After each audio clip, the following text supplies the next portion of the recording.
Kami kelas 9 आव fail जायाखैमोन ओमफ्राय क्लास 9 आव सोरबा सोरबा फेल जानानै ओमफ्राय दा पास जादोंबा होमबा जोंबोथ' मानिनाय नङा ना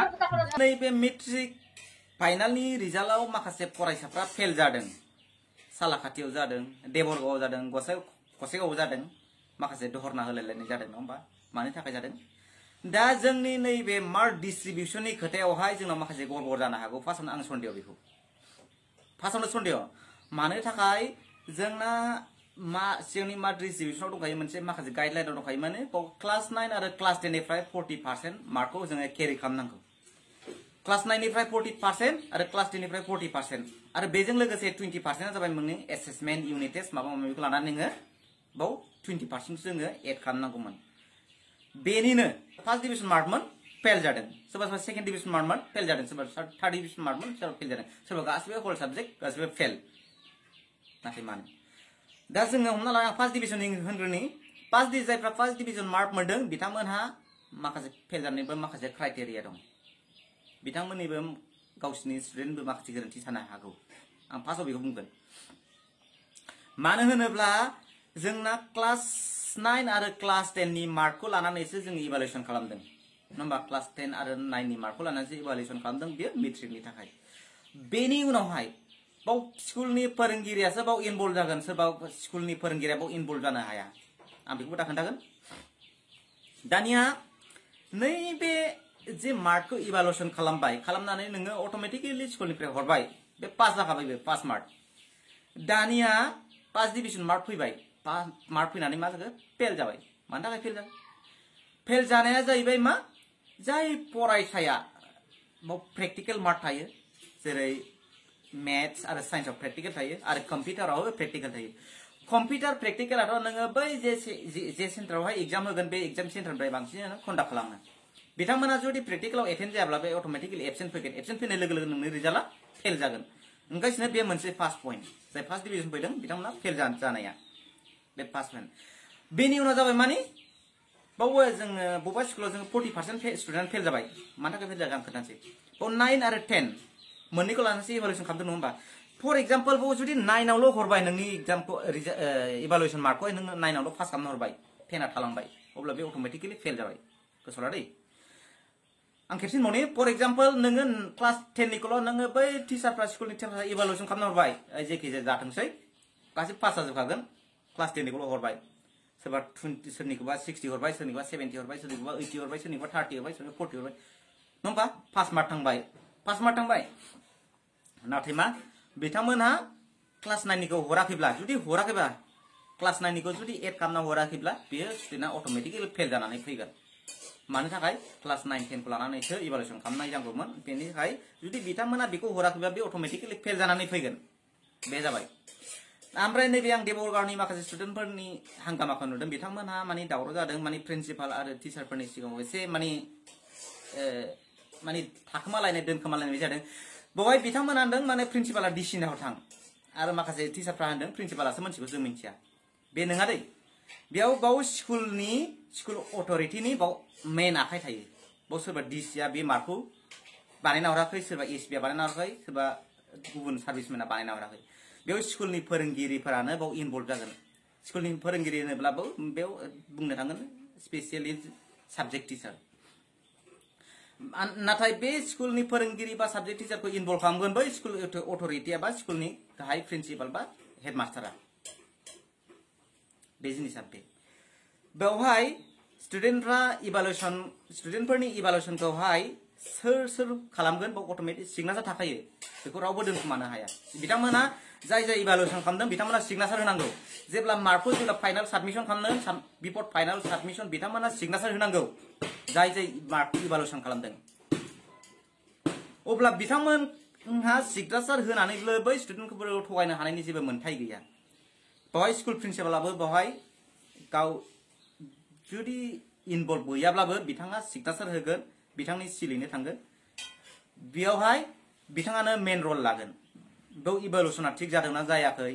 मार्क डिस्ट्रिबिउसना जादोंना जायाखै बिथांमोनानो मेन रल प्रिन्सिपालजों आरो साबजेक्ट टिचारफोरजों नाथाय बै साबजेक्ट टिचारफोरखौहाय सोर इनभल्भ खालामनो हागोन प्रिन्सिपालासो खालामनो हागोन बाव सोरबा साबजेक्ट टिचारा आं बेवहाय उमुक स्टुडेन्टखौहाय आं उमुक साबजेक्टखौ आं मार्क खालामना हरगोन बे नङा बे हाया बाव स्कुला इनभल्भ खालामना होगोन साबजेक्ट टिचारखौहाय बे बेनि उनावहाय दाना बोरै जागोन बियो जोंनिया जाबाय मा बै स्कुलावहाय दि मोनसे सोर सोर मार्क हरगोन आं बेखौ बुंदों नङा होमबा दाना बिथांमोनखौ मोनसे कमिटि दाना होयो बे कमिटिया ओरैबायदि जायखिजाया बेवहाय गभर्नमेन्ट स्कुलनि सासे टिचार थागोन जायखिजाया बै एरियायावहाय जेनेबा फर एग्जाम्पल गसाइगाव एरियायाव बा गसाइगाव एरियायाव खुंनाय मोनसे मेट्रिक परिखा बा बै सेन्टाराव बबे बबे गभर्नमेन्ट स्कुला गोलैयो बै जायखिजाया गभर्नमेन्ट स्कुलनिफ्राय सासे बेखौ दोनगोन हेड बे हेडआ जागोन एस ए चेयारमेन बेनि उनावहाय फर एग्जाम्पल आंना स्कुला जेबि इंलिश स्कुल आंना स्कुला प्राइभेट स्कुल फर एग्जाम्पल जोङो बाव चेयारमेन जानो मोना बेनि उनावहाय जायखिजाया गभर्नमेन्ट स्कुलनि सासे फोरोंगिरिखौ लाबोनानै बेनि थाखाय सासे चेयारमेन गायसननोसै बेनि उनावहाय बै जोंनि जेबि इंलिश स्कुलनि बे फोरोंगिरिफोरखौ साबजेक्ट टिचारखौ लानानै मोनसे कमिटि दानोसै गभर्नमेन्ट स्कुलनिया चेयारमेन जागोन आरो बै स्कुलनि साबजेक्ट टिचारफोरा बेयाव मेम्बार जागोन आरो साबजेक्ट टिचारफोरखौ सोर थिसनना होगोन बै स्कुलनि प्रिन्सिपालासो थिसनना होनांगोन बेनि उनाव बे मोनसे कमिटि जाबाय बे कमिटिजोंसो बे मार्कखौहाय दिखांनानै हरगोन बावहाय बै गभर्नमेन्ट स्कुलनि जाय चेयारमेन जादों बिथाङाबो दायित्व थानांगौ स्कुलनि प्रिन्सिपाल बेबो दायित्व थानांगौ आरो बै साबजेक्ट टिचारफोर जाय बिथांमोना दायित्व थानांगौ 9 आरो क्लास 10 होमबा क्लास 10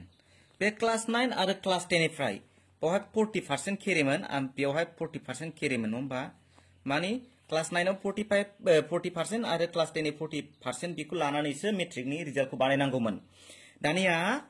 बेनि उनाव 20% दङ होमबा 20% बे आखायाव थानाय 20%आ बे बबेनि नङा होमबा बे 20%आ जाबाय नोंनि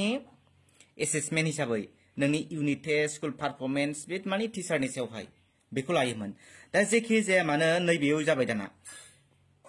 दानिया नैबे 40% फर एग्जाम्पल नोङो जायखिया आं मोनसे साबजेक्ट लाबाय जेनेबा ससियेलखौ लाबाय आं ससियेलाव नोङो 80 मार्क मोनबाय नों जेनेबा क्लास 9 आवहाय बेनि उनावनो क्लास 10 आव मोनबाय नोङो ससियेलावनो लाबाय आङो जेनेबा नोङो 60 खौ मोनबाय नों फर एग्जाम्पल दानिया नोंहा बेसेबां मार्क नोंहा मोनगोन नङा होमबा बाव नायदो नोंहा अब्ला नों क्लास 9 हिसाबै नैबे नङा होमबा 100% 40 नङा होमबा इनटु नोंहा बेसेबांमोन 80 मोनबाय नों होमबा दाव बेसेबां थाङो नङा होमबा अब्ला नोंहा बेसेबां मोनखो बावहाय 4 8 जा माने 8 4 जा 32 होमबा नोंहा 40 मार्क नोंहा 80 मार्कआवहाय नोङो 40% बा 32 मार्क केरि जाबाय नोंहा क्लास 9 निफ्राय बेनि उनाव नोंहा 60 आव नों बेसेबां मोनखो दाना नायनोसै नङा होमबा बेजों केन्सेल अब्ला बेजों 4 6 आ 24 नम्बर 24 अब्ला नोंहा क्लास 9 10 बेसेबां मार्क जाखो दङ होमबा दाना नायनोसै 6 बहाय 5 नोंहा 56% आ केरि जाबाय नोंहा क्लास 9 आरो 10 होमबा एभारेजआवहाय नोंहा बेसेबां मोनखो 56% आ नोंहा केरि जाबाय नङा होमबा बे मानिफ्राय क्लास 9 10 दानिया जोंहा नैबे 20 मार्कआ बबेनिफ्राय फैगोन होमबा 20 मार्कआ नोंहा फैबाय नोंनि इउनिट टेस्ट लानानै नोंनि बा स्कुल पारफरमेन्स लानानै फर एग्जाम्पल नोंनो टिचारा 18 होबाय 18 होयोब्ला नोंहा बेसेबां जाखो बेजों 4 बेजों 6 7 74% आ नोंहा फैबाय ससियेलावहाय बुजिबाय ना अब्ला नोंहा 74% फैबाय दानिया नोङो माबोरै फेल जाखो आनजादाव बे साननो गोनां बाथ्रा नङा होमबा आनजादाव नों बोरै फेल जाखो सोरनाबा फार्स्ट डिविजन मार्क फैदों फार्स्ट डिविजन माने 65% मोनोब्ला जोंहा फार्स्ट डिविजन होमबा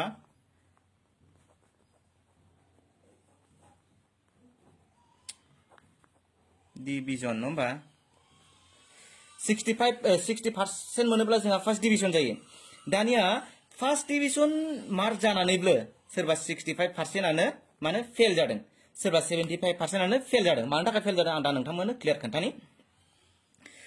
दानिया नोंहा फर एग्जाम्पल नों एभारेज गासिबो अल साबजेक्ट लानानै नङा होमबा मेट्रिक गासै अल साबजेक्ट लानानै जायो नङा होमबा गासै नोंहा 6 टा साबजेक्ट जायो नङा होमबा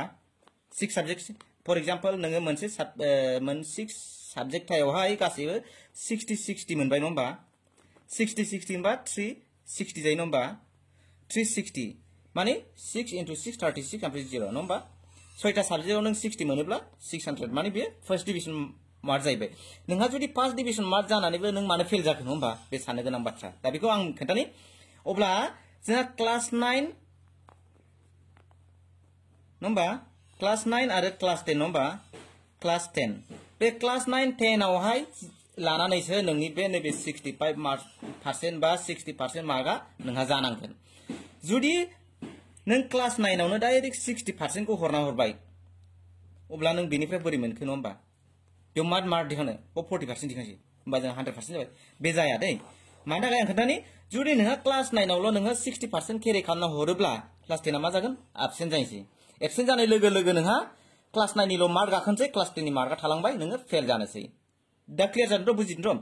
बुजियाखैब्ला आं खोन्थाफिननि दा नोंहा क्लास 9 आरो 10 जों लानानैसो क्लास 9 आरो 10 जों लानानैसो नोंनि एभारेज मार्कआ जानांगोन बुजिबायथ' क्लास 9 आरो 10 जों लानानैसो नोंनि एभारेज मार्कआ जानांगोन नों बेसेबां पार्सेन्ट मोनो अब्लानो नों पास जागोन नाथाय बेनि गेजेरावबो खालि क्लास 9 खौल' हरोबा क्लास 10 खौल' हरोब्ला बे मार्कआ नोंना बबेबा मोनसे साबजेक्टआ एबसेन्ट जाबाय बा बबेबा फर एग्जाम्पल क्लास 9 आवल' हरबाय क्लास 10 आव नोंहा मार्कआ थाङासै एबसेन्ट जाबाय अब्ला नोङो फेल जाबाय मानो होनब्ला जोंना गाइडलाइनाव दंखायोमोन क्लास 9 निफ्राय 40% आरो क्लास 10 निफ्राय 40% होमबा बेखौ लानानैसो नोंनि मार्क इभालुएसनखौ बानायनांगौमोन होमबा मार्क इभालुएसनखौ बानायनांगौमोन बे मार्क इभालुएसननि गेजेरजोंसो जुदि क्लास 9 आरो 10 जों नोंहा पास जायोब्ला अब्ला नों अटोमेटिकली पास जायो खुनु फेल खालामनो हाया रावबो दा बुजिदोंना बेयाव क्लास 9 आरो क्लास 10 बे क्लास 9 आरो क्लास 10 बे मोननैखौ जोङो एबसेन्ट खालामनो मोना होमबा क्लास 9 आ मा जागोन 2019 नि आरो क्लास 10 आ मा जागोन 2020 नि बेखौ लानानैसो नों जुदि बेसेबां मार्क केरि खालामनो हायो अब्लानो नोङो पास जागोन दानिया जोङो गोबांखौ मिथिनो मोनबाय जेनेबा मिथिनो मोनबाय जे निउस मिडियाफ्राव जोङो आंना फेल जाबाय 60% मोन 80% मोन बा 75% मोन सेकेन्ड डिभिजन मार्कमोन थार्ड डिभिजन मार्कमोन नाथाय फेल जाबाय मानि थाखाय फेल जाखो दा नोंथांमोना क्लियार जादों ना मानि थाखाय फेल जादों फेल जानाया जाबाय मा बबेबा मोनसे साबजेक्टआ नोंहा एबसेन्ट फैदों मानि थाखाय एबसेन्ट फैदों बे जाबाय माने जुदि क्लास 9 खौल' हरबाय फर एग्जाम्पल क्लास 10 खौल' हरबाय क्लास 10 खौल' नोङो 60% बा 75% होनानै हरबाय क्लास 10 खौल' हरबाय बाहाय अब्ला नोङो क्लास 9 नि मार्कआ थालांबाय आरो क्लास 10 आवथ' नोङो 70% नों मालाबा जाखाया असम्भबखा मानो होनब्ला जोङो जुदि 40%ल'ब्ला 40%ल' केरि खालामखागोनब्ला नोंहा 100 नङा होमबा अब्ला नोंहा फर एग्जाम्पल नों 100 खौ मोनबाय जेखि आङो हमना लाबाय ससियेलावनो लाबाय आङो ससियेलावनो नों क्लास 10 आवहाय नोङो 100 मार्क मोनबाय नोङो 100 जों 100 ब्ला नोंहा 40% बा नोङो पास मोनो 40%ल' जाखायो नोंहा गासै नों 40ल' जाखायो अब्ला नोङो माने हाइएस्ट मार्कआनो 40ल' गाखोखायो जोंहा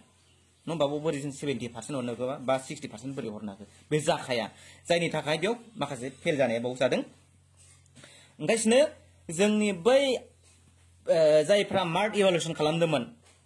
बहाय जोंनि फोरोंगिरिफोरा क्लास 9 10 आरो मोननैखौबो इभालुएसन खालामथारनांगौ बबेबा मोनसे क्लास 9 आल' थाङोब्ला बा क्लास 10 आल' थाङोब्ला बे अटोमेटिकेलि बे फेल जागोन आरो आं मोनसे खोथाखौ क्लियार खालामनो होखानि जायफ्रा माने क्लास 9 बो 10 बो हरदों क्लास 9 आरो 10 मोननैयावबो हरदों नङा होमबा